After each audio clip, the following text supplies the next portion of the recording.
ඇහෙන අහන කතාවල දකින පේන දේවල් වල ඇත්ත නැත්ත හොයාගෙන යන ගමනේ වක්‍ර ටීවී ඇත්තද කියන්නේ අද කතාබහට අපි සම්බන්ධ කරගත්ත තවත් සුවිශේෂී චරිතයක්. ලොකුවට මාධ්‍ය සංදර්ශන නැති, ලොකුවට කතාබහට එන්නේ නැති, හැබැයි ගොඩක් වෙලාවට ගොඩක් කතා කරන්න කාරණා තියෙන චරිතයක් තමයි එතුමන්.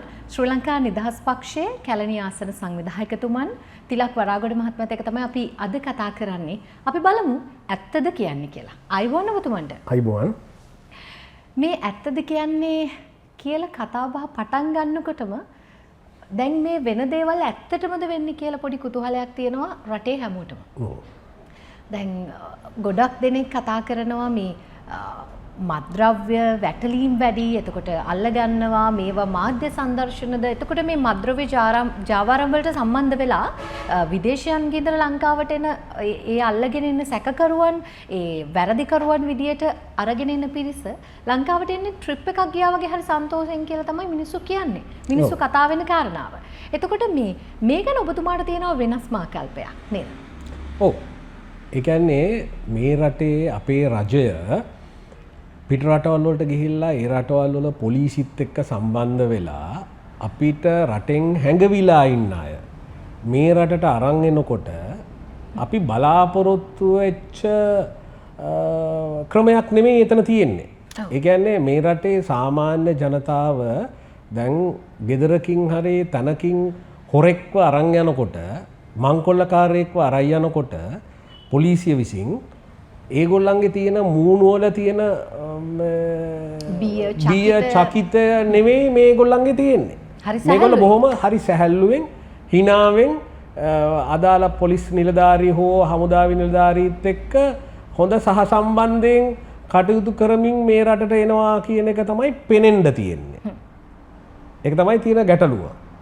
එතකොට මිනිස්සු ප්‍රශ්න කරන්නේ රජයත් මේවට උදව් කරනද, උපකාර කරනවද, යටින් පොඩි ගේමක් යනවද කියන කතාව.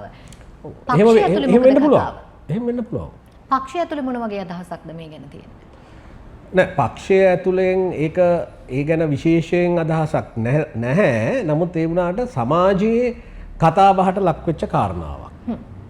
අපි නිකන් සමාජයේ සාමාන්‍ය පුද්ගලයොත් එක්ක කතා කරනකොට දැන් අපි දකින්නේ රූපවාහිනියේ ප්‍රවෘත්ති නාලිකාවලින් අපි දකින්නේ ඔක. එතකොට ඒ දකින්නකොට ඒ අල්ලගත්ත පිරිස බොහොම සැහැල්ලුවෙන් එන බවක් පැහැදිලිවම පේනවා. මෙහෙම සැහැල්ලුවෙන් ලංකාවට ඇවිල්ලා මේ රටට ගොඩ බැහැලා මෙයට නීතිය ක්‍රියාත්මක වෙන්නේ කොහොමද කියන එක ගැන ජනතාව හැම වෙලාවෙම විමසිල්ලෙන් බලාගෙන ඉන්නවා. ඒත් එක්කම තමයි මේ තිලක් වරාගොඩ මහත්මයා මේ බොහොම හරි සැහැල්ලුවෙන් බොහෝ දේවල් ගැන කතා කරනවා. බොහොම විචක්ෂණශීලී විදියට මේ ප්‍රශ්න දිහා බලන කෙනෙක් විදියට තමයි කතාබහේදී අපිට දැනුනේ. මං දැනගන්න කැමතියි. දැන් ඔබතුමා කියනවා මේ හොරු අල්ලන එක හොඳයි. මේ හොරු අල්ලන එකට අපිත් උපරිම සහාය දෙන්න ඕනේ. මොකක්ද ඒ ගැන ඔබතුමාට තියෙන අදහස? නෑ මෙහෙමයි. දැන් මේ රටේ දේශපාලන චරිත වෙලා රටේ මහජනතාවගේ මුදල් කාබාසිනිය කරලා ඒ මුදල් හොරකම් කරලා ඒ අයගේ කටයුතු කරපු අය ඉන්නවා නම් ඒ අය නීතිය හමුවට පැමිණිය යුතුමයි. ඒ ගැන කිසිම සැකයක් නැහැ. නමුත් ඒ හොරු අල්ලන කතාව සංදර්ශනයක් විය යුතු නැහැ. මේක මාධ්‍ය සංදර්ශනයක් නම් අන්න එතන ප්‍රශ්නයක් තියෙනවා. මොකද මේ රටේ මහජනතාව සාමාන්‍ය පුරවැසියා බලාපොරොත්තු වුණේ පහුගිය කාලවල් වල මේ රටේ පත්වෙන පාර්ලිමේන්තු මන්ත්‍රීවරු, ඇමතිවරු, පළාත් සභා මන්ත්‍රීවරු ඒ සියලුම දෙනා දේශපාලන දූරධාරීන් සියලුම දෙනා හොරු හැටියට තමයි නම් කරලා තිබුණේ. සමාජය ඇතුලේ කතාබහකට ලක් වුණා හොරුත් එක්ක මේ වැඩේ කරන්න බෑ කියන එක. එතකොට මාලිමාවේ ආණ්ඩුව පවතින ආණ්ඩුවත් හොරු නැති, හොරකම් කරන්නේ නැති, හොරුන්ට දඬුවම් දෙන ආණ්ඩුවක් කියලා තමයි ඒගොල්ලෝ මහජනතාවගේ පුරවැසියාගෙන් ඡන්දය ඉල්ලුවේ. ඒතර පුරවැසියා 100% ඒක විශ්වාස කරලා මාලිමාවට ඡන්ද ප්‍රකාශ කළා. එතකොට පුරවැසියා බලාපොරොත්තු වෙච්ච දේ අද රටේ ඉෂ්ට වෙනවද කියන සැකයක් තියෙනවා. මොකද මේ හොරු ඇල්ලීම මාධ්‍ය සංදර්ශනයක් පමණක්ද කියන සැකේ මේ රට තුළ උචිත වෙලා තියෙනවද? එතකොට මේ පොදුවේ ගත්තහම හොරු අල්ලන එකට බොහොම කැමැත්තක් තියෙන හොරු එපා කියලා කියන තැන ජනතාවගේ පැත්තෙන් හිටගන්න චරිතයක් තමයි තිලක් වරාගොඩ මහත්මයා. මේ දැන් මේ හොරු අල්ලගෙන යන ගමනේ දැන් පක්ෂය ඇතුළෙත් විවිධ චරිත හොරු කියලා ලේබල් වැදිලා තියෙනවා. ඔව්. මේ චරිත පිළිබඳව ඔබතුමාට තියෙන මේ අදහස මොකක්ද? ඒ කියන්නේ මේ විදියට ලේබල් වදින එක ගැන ඔබතුමාට තියෙන අදහස මොකක්ද? මෙහෙමයි තියෙන්නේ. ඒකේ දේශපාලන චරිතවල දූරධාරීන්ගේ ඒගොල්ලෝ පෞද්ගලිකව කල්පනා කරනවා. අපිට නම් කියලා ඒම් කරන්න බෑ ඒගොල්ලන්ට. ඉතින් ඒ නිසා හැම පක්ෂයකම ආණ්ඩු කරපු කාලවල වල ඒ පිළිබඳව ප්‍රසිද්ධියට පත්වෙච්ච අය ඉන්නවා. ඉතින් ඒ වගේම ඒ පිළිබඳව දඬුවම් ලැබිච්ච අයත් ඉන්නවා. ඉතින් ඒ අයම දැනගන්න ඕනේ ඉදිරි දේශපාලන කටයුතු වලට ඒ අය සම්බන්ධ වෙනවද එහෙම නැත්නම් පැත්තකට වෙනවද කියන එක ඒගොල්ලෝ පෞද්ගලිකවම තීරණය කරගන්න ඕනේ.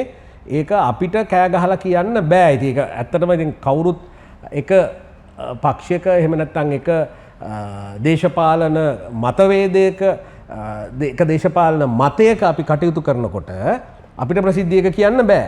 නමුත් ඒ වුණාට ඒගොල්ලෝ තමන් විහිම්ම කල්පනා කරලා එතනින් පැත්තකට වෙනවද නැද්ද කියන එක ඒගොල්ලොම තීරණය කරන්න ඕනේ. මොකද ඒක ජනතාව සාමාන්‍ය පුරවැසියා තමයි ඊළඟ මැතිවරණයේදී උත්තර දෙන්නේ.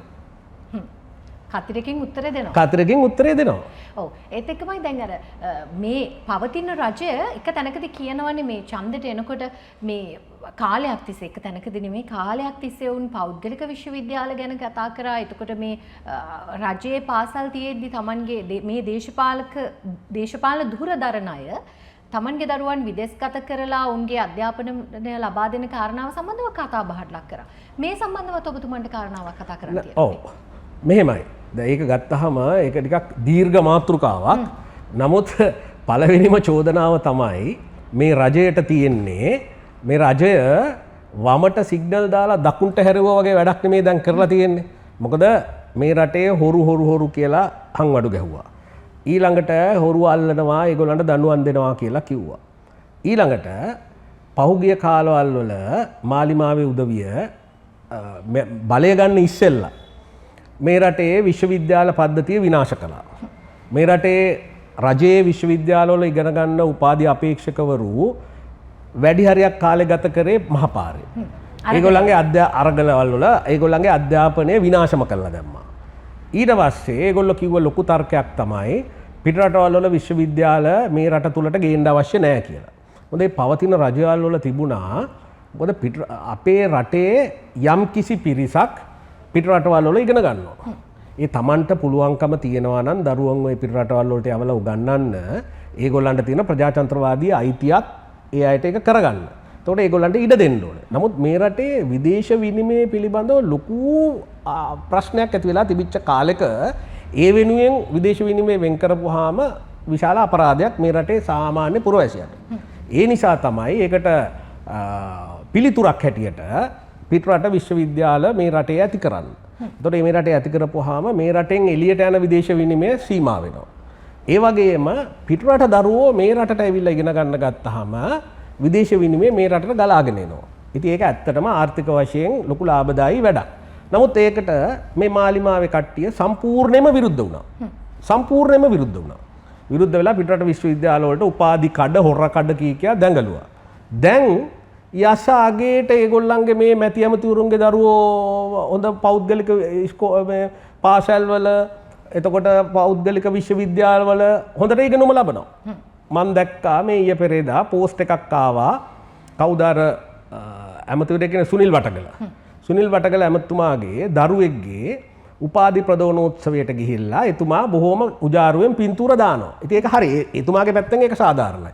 නමුත් එතුමාගේ දරුවට ඒ විශ්වවිද්‍යාල අධ්‍යාපනය පිටරට අධ්‍යාපනය ලබා දෙන්න විරුද්ධ වෙච්ච අය මේ රටේ සමස්ත පුරවැසියන්ට ඒ අයිතිය දෙන්නේ නැතුව තමන් පෞද්ගලිකව ඒක භුක්ති විඳිනවා.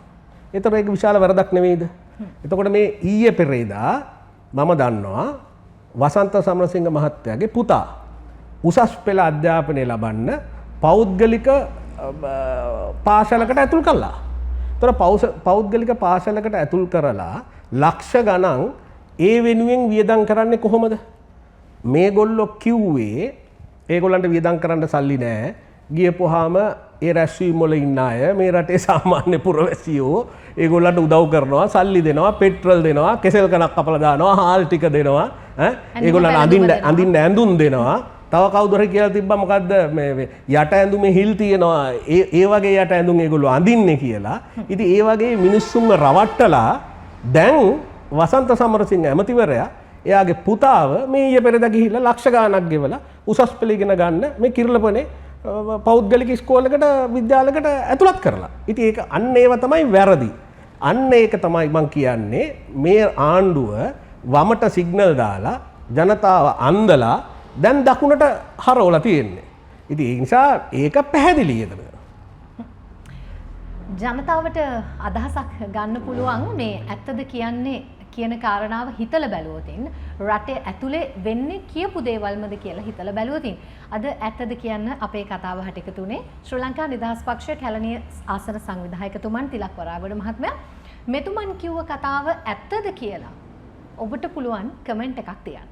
එහෙනම් ඉතින් බොහොම ස්තුතියි ඔබතුමාට අපිට සම්බන්ධ වුණාට. අපි මතක් කරනවා නැවතත් ඔබට ඔබේ අදහස අනිවාර්යෙන් කමෙන්ට් එකක් විදියට සටහන් කරන්න. වක්‍ර TV යුගයේ සයිබර් අන්ධහැරය